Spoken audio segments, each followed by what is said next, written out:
sir, good afternoon. Magpakilala muna tayo. Magandang umaga mga pinagbuhatenyo, lalong-lalo na po sa mga kabataan ng Barangay Pinagbuhatan. Ako po si SK Kagawad Kuya Kim Aberilla. Ask ko lang po, ano po ba nagaganap ngayon?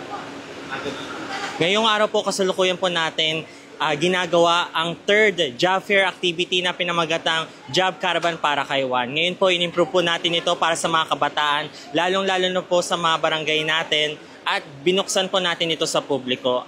Ngayon po, meron po tayong one-stop documento station na kung saan ang mga government services ay binuksan po natin para sa kanila. Ano-ano po ba yung mga areas na natin?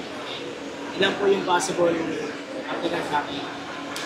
Siyempre, dahil binuksan po natin ito sa publiko, meron tayong 2,200 plus job vacancies na binuksan po para sa mga future job applicants natin. Meron tayong 14 companies na sa pakipagtulungan po ng Pasig Peso para po magawa ang ating job fair. Sa one-stop documento station naman, meron po tayong 6 government services. Nariyan po si BIR, PhilSys, PhilHealth, PSA, SSS, and Pag-ibig.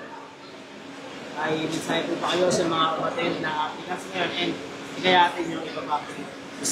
Ayan po. So, syempre dahil pinopromote po natin ang employment o career ng mga kabataan at gayon din po sa mga OSY na nariyan po, nandito naman po ang SK Pinagbuhatan. Sa katuwang din po namin ang Sangguniang Barangay dahil pinopromote po namin na mag-decrease pa po yung high unemployment rate sa barangay. Gayon din po ang OSY.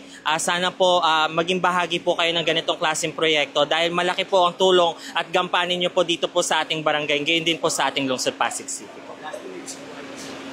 Siyempre po, pinapasalamatan ko po ang aking naging partner sa ganitong klaseng activity.